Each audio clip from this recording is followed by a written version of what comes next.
During the last couple of videos and especially during the last couple of demos, you have seen what Identity Manager can do for you. The good message is nearly everything you have seen is just based on configuration. That means the product was installed, some business data was added, and then we started the demo. Additionally to that, we have to think about the Identity Manager as a solution framework. Solution frameworks from its nature are tools which can be highly customized and configured. This is what in the last part of the demo we want to show. Please remember, the Identity Manager, after it's installed, comes with hundreds of processes and again hundreds of configuration parameters for the web, then for the complete engine, which allows you to highly configure this tool. And this is what should take place first. That means after installation, you start configuring your system and all the standard processes until they are fitting best to your needs. That means each implemented process just comes not with one functionality, it comes configurable and you can just configure it without any customization. It's just switching on keys or switching off or just configuring things. Once all of this is done, the very last step is to extend the system, because not everything you might need is just implemented in the Identity Manager. This is because, as we all know, enterprises and companies are working differently and do have different needs, and each software vendor like OneIdentity is not able to implement everything you in your company will know. So we hope that our standard functionality is good enough for a big amount of problems you want to solve, but for the last bits and for the specialties only exists in your company, we have the customization capabilities.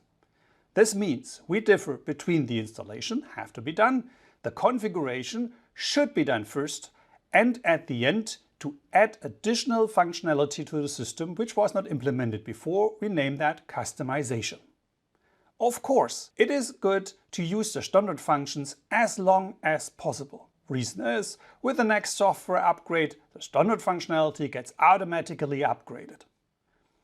In difference to that, anything you add on your own in addition, it's something you have to maintain, and because of that, it should be only the last choice. Nevertheless, there is nearly no project where not somebody is doing some customization, that means some specific project development exactly and especially only for you.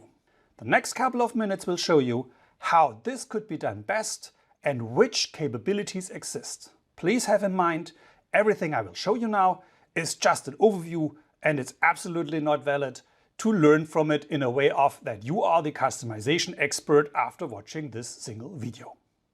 Now we're going to talk a little bit about how to configure Identity Manager and what options that are available when you configure Identity Manager. Now, it's very important to stress that Identity Manager is not a toolbox that you install and then you have to do everything yourself. It comes already pre-configured with a lot of built-in processes, with the best practices processes for a lot of things. Typically what you do when you implement Identity Manager is that you want to modify the existing or extend the existing configuration. So the first tool that we're going to take a look at is the Manager tool. So what you see on the screen here is now I just started the Manager tool. Now, for instance, you might want to load your own organization information. So what we have loaded inside this demo environment here is a hierarchical organization for a company called Demo. Now, it's not at all complicated. It contains different departments for different countries, as you can see on the screen here.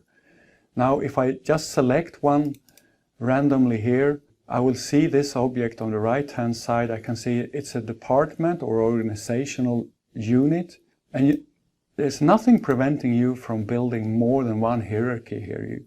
You can even have your next version of your internal organization being modeled before you onboard people into it. And it can be flat and it can be hierarchical as this one is. Secondly, you can have locations configured inside of it. And funny enough, the location structure we have in this demo environment is actually flat. It just contains a lot of different locations. So if I just click one here, this is a finished one. And as I can see, if someone is assigned to this one, they will actually receive a couple of target system entitlement automatically. And the same goes for cost center structures. And you might wonder, why do you want to have cost centers represented in identity management solution? Well, the perfect example is that, let's say that you have something that someone wants to request and it costs a lot of money. So maybe you have someone who's responsible for that cost center and should be the approver for that request. And that kind of information is often available anyway in your HR system. So when you onboard people, you might be able to onboard a cost structure as well. The second thing we're going to take a look at is the business roles. Now, business roles, as you remember from previous videos, you have to have a role class configured in order to be able to create a business role in the first place. Now, in this demo environment, we have two role classes defined. One is called job roles and the other one is called RBAC roles. It's just a name. It can be anything. If you want to change this name, the RBAC roles name here, I can just give it a new name. New role class, and save it. So by doing so, I will now see that my second role class is actually called new role class, and there are two roles that uses this role class. Now, for almost any menu option, if you look here, you will see that there is something called basic configuration data. This is configuration information that you do for everything. In this case, this is configuration settings for the business roles. So obviously one of them are the role classes. This is the one that I renamed. And the role class is typically determine what kind of behavior do we want on those roles that we create with this role class. Well, first of all, you have to decide the inheritance direction. You can't change it afterwards. That's why it's grayed out on the screen here. But either it's top down or bottom up. Bottom up is typically roles of the nature of project roles, and top down are the roles that most people understand because they behave like group memberships. The second thing you do with a role class, you also determine what kind of things do we allow to be assigned into the roles. And what you see on the list here depends on what kind of modules you selected when you install the identity management platform. So you can say that everything that's available here could be possible to put into the role. But as you can see on the screen here, that the SAP part of it, it's not allowed to put in those business roles of the role class job roles. I can change this afterwards if I like, but this is how you can limit what you can put into a business role. You can, for instance, say that the only things we allow in business roles are persons, being employees, and, for instance, technical roles, what we call system roles. If you make a role class like that, no one can put an Active Directory group or an LDAP group or anything on SAP entitlement or anything inside that role, because the role class will determine what's allowed and not allowed. And the final thing I want to look at inside the Manager tool is the IT shop configuration. As you may remember from when we did previous videos, when we looked at request and we made a role requestable, there are a couple of things to consider here. When a person requests access to whatever they want to have, they will see what we call a service item name. This is something that's user-friendly. The end user will understand what they request, and it will also belong to a category. But the IT shop structure determines who should be able to access and what approval policies applies to it. And if we open up the basic configuration data settings in the IT shop, we can scroll down and look at approval workflows. Now, we can also look at approval workflows that's predefined. Predefined are things that comes with the product. You don't have to build them. As you can see, there is a recipient manager, a workflow already available in the product, but you can also define your own. So I'm going to open up one that I have defined myself here, and I call it Manager Approval. And if I look at it, I can open up the graphical workflow editor. And this is one of the few editors where you edit workflows that you don't have to be a workflow specialist. I would say that anyone can add steps to this workflow and understand what's happening. So if we look at this workflow, the first thing that happens is that it runs a compliance check to detect if the request violates any kind of policy or rule that you have configured. And if so, it goes to the exception approval. Otherwise, it will go to a manager approval. Now, the step you see down here on the right-hand side is if this manager does not approve within a configured time period, it will be escalated to someone else. So this workflow is very simple to modify. If you want to add a step, you simply click on the Add button here. And what you see on the screen is the possibility to add yet another step. And obviously, what you want to see in the step is what kind of procedure. Well, I want the, for instance, I want a named IT approver from the recipient's location, if that's available. And when I say OK here, I can simply take this new step that I just added, and I can say if it's, I don't know if this really makes sense, but this is how easy it is to modify an existing workflow. Another of the tools that we can use when we configure the platform is the tool called Web Designer. The Web Designer is configuring exactly what it sounds like, the web front end.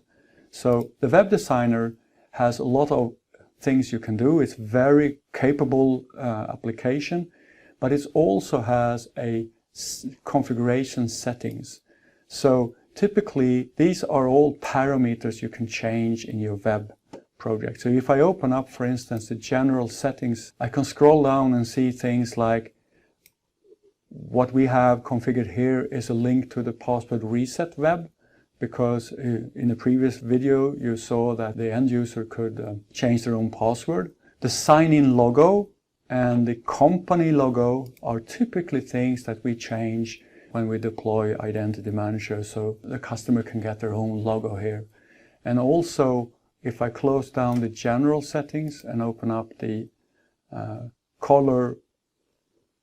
layout color settings, this is how you modify the color scheme on the screen. By modifying the color settings and the logos, it will look like an application that conforms to how applications should look at the customer when being deployed.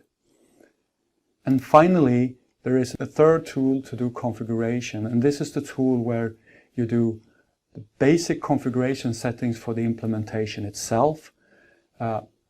This is also where you do any kind of customization on the processes that executes when the application runs. So from this tool you can click on the Edit Configuration parameter, and this is also built in a hierarchical way, how you can modify certain parameters. And if you open up one of those parameters, for instance, we can open up the authentication settings here, and we can look at how often do we, for instance, this configurator defines the interval in minutes after the authentication is verified. We can also have some basic settings regarding attestation, for example. An example where we can set configurations are, for instance, if we open up the target system.